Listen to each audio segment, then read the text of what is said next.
শোনো না, কোনোদিনও সকালে ধরো দেখলে যে ঘুম থেকে উঠে আমি মরে গেছি, তখন তুমি কি করবে? কি করবো, তোমার আত্মীয় স্বজনকে ফোন করবো। তুমি ভেবেও নিলে? তুমি তো বললে ভাববে, তাই বলে তুমি ভাববা? আরে তুমি তো ভাবতে বললে। তার মানে তুমি চাও আমি মরে যাই?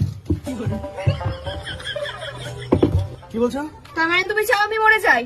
আরে কি বলতো, কি গ্যাস হয়েছে? তুমি তো আমাকে এখানে জলটা নিয়ে আসতে আসতে কি জিজ্ঞাসা করলে? ঘুম থেকে উঠে ভাবো যে আমি সকালে ঘুম থেকে উঠে দেখলে যে তুমি মারা গেছো, তাই তো? হ্যাঁ। এটা তুমি আমাকে বললে। হ্যাঁ। হ্যাঁ, তা ভাবতেও তুমি বললে, আর তুমি আমাকে বলছো ভেবে ফেললে। তাই তুমি ভাববা? কি হয়েছে এখন, কি মেন কথা সেটাই বলো। তার মানে তুমি চাও না যে আমি বেঁচে থাকি? কালকেও দেখলাম হাঁটে গিয়ে একটা মেয়ের সাথে তুমি টুকুর টুকুর করে, ও তাকাচ্ছে তুমিও তাকাচ্ছ। আরে মেয়েটা নরম। নরম? আরে নরম না, তা কথাটা কি, নমনীয়তার সাথে তা দেখলাম আমাদেরকে তাকাচ্ছে না, আমি একবার তাকালাম, তারপরে বুঝলাম আমাদের দুজনকে চেনে সে।